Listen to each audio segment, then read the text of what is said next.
Boa tarde, eu sou o Jonathan, acadêmico da UniOeste Cascavel, participante do programa PIBIC da Fundação Araucária. Vou apresentar para vocês o meu trabalho, que é a análise das características clínicas e epidemiológicas dos pacientes pediátricos com diabetes tipo 1 no HUOP. Então, os autores sou eu, Jonathan Mendes Paiva, a Larissa Rocha Almeida, a Márcia Regina Simões, a Ligiane de Lourdes Silva e a Andrea Congeiro Chances como orientadora. Então, a diabetes tipo 1 é uma condição crônica que resulta na destruição das células beta-pancreáticas, que leva à deficiência da insulina no corpo. Existe um aumento da sua incidência no mundo de 3%, e no Brasil ele ocupa o terceiro lugar com mais pessoas com essa condição no mundo. Então, os seus sintomas são os sintomas mais comuns é a poliúria, a polidipsia, a polifagia, a astenia e perda de peso. O tratamento é realizado através da insulinoterapia, que melhora a qualidade de vida e previne algumas complicações. E a implementação do seu tratamento ele é intensivo e enfrenta barreiras, especialmente em adolescentes, onde tem o sono desregulado, pode acontecer hipoglicemia noturna, hábitos alimentares irregular.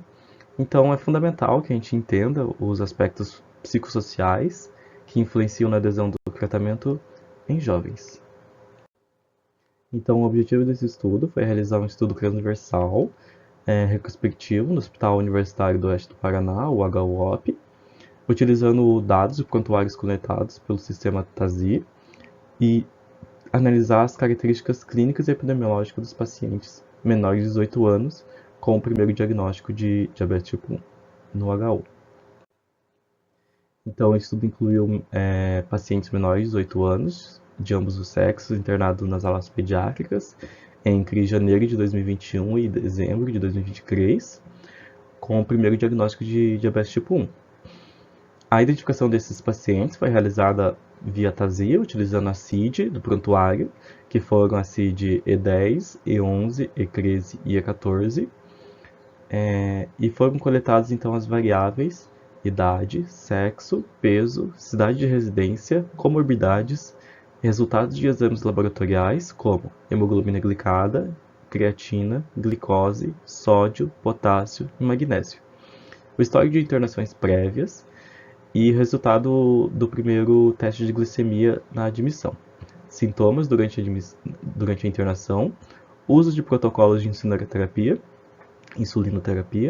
e tempo de retorno para acompanhamento, além da relação entre peso e dose de insulina nas internações. Então, para realizar a análise dos dados, foi feita então uma estatística descritiva utilizando o software Minitab 17.0. Os resultados foram apresentados como média, desvio padrão, mediana e frequência absolutas e relativas. As variáveis quantitativas foram testadas quanto à normalidade, utilizando o teste de Anderson-Darling, e há 5% de significância. As variáveis normais foram apresentadas como média e desvio padrão, enquanto as não normais foram apresentadas como mediana e intervalo quartílico. Então, durante a pesquisa, foram identificados 36 pacientes pediátricos com diagnóstico de diabetes tipo 1. Desses, 8 foram excluídos da análise por terem sido transferidos para outros hospitais ou por não terem retornado ao acompanhamento ambulatorial nos últimos 2 anos. Assim, 28 pacientes foram incluídos no estudo, sendo 18 meninos e 10 meninas, com uma média de idade de 7,68 e desvio de 3,76 anos. Apesar da diferença entre a proporção entre meninos e meninas, a Sociedade Brasileira Pediátrica relata que a condição afeta ambos os sexos. Além disso, segundo o Calabria, diabetes tipo 1 pode ocorrer em qualquer idade, mas é mais comum entre 4 e 6 anos ou entre 10 e 14 anos. Todos os pacientes acompanhados tiveram diagnóstico de diabetes tipo 1 confirmado apenas após o atendimento no HUOP, com um tempo médio de internação de 7,79 e um desvio de 2,50 dias. 2,50 dias no hospital. Desses, 20 apresentavam um histórico de internações prévias em unidades de pronto atendimento ou hospitais da região. Além disso, 16 necessitaram de internação na UTI em decorrência de complicações da diabetes. Então, a média da primeira aferição do HGT foi de 396,8, com desvio de 142,3, um valor inferior ao observado no estudo de Lopes, que registrou uma média de 456, com desvio de 127, em pacientes sem diagnóstico prévio de diabetes tipo 1. Nos exames laboratoriais, a glicemia foi medida em todos os pacientes apresentando uma média de 234,8, com desvio de 110,8. A hemoglobina glicada foi avaliada em 19 pacientes, com uma média de 11,68 e desvio de 1,70, similar aos resultados de Lopes, que relataram um valor médio de 11,8 com desvio de 1,6.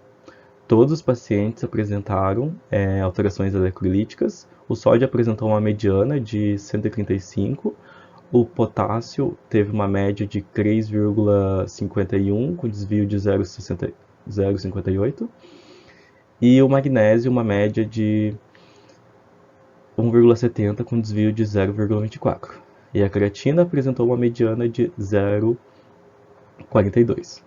Tais alterações são esperadas, porque devido à ausência de diagnóstico prévio de diabetes, as crianças então permaneceram maior tempo sem tratamento, que agravou os sintomas, como por exemplo a hipocalemia, que está associada a vômito. As doses de insulina utilizadas pelos pacientes na última consulta variaram de 0,27 a 2 unidades quilograma dia, com uma média de 0,88, com desvio de 0,37, estando dentro do intervalo recomendado pela Diretriz Brasileira de Diabetes, que varia entre 0,5 a 1 unidade quilograma dia. Quanto ao número de aplicações de insulina, 15 pacientes realizavam 2 aplicações durante o dia, 10 realizavam 3 e 3 realizavam apenas uma aplicação durante o dia. Então, podemos concluir que, com esse estudo, que apesar do número reduzido de pacientes e o alto coeficiente de variação, o estudo identificou frequentes alterações eletrolíticas e médias elevadas da hemoglobina glicada. Esses achados indicam a necessidade de um tratamento rigoroso e acompanhamento contínuo, com foco na personalização das doses de insulina. A adesão ao tratamento ainda enfrenta desafios, especialmente devido às variações no número de aplicações diárias. Dessa forma, então, o estudo destaca a importância das intervenções estruturadas com suporte educacional e psicossocial, além de uma abordagem multidisciplinar para melhorar os desfechos clínicos e a qualidade de vida dos pacientes pediátricos com diabetes tipo 1.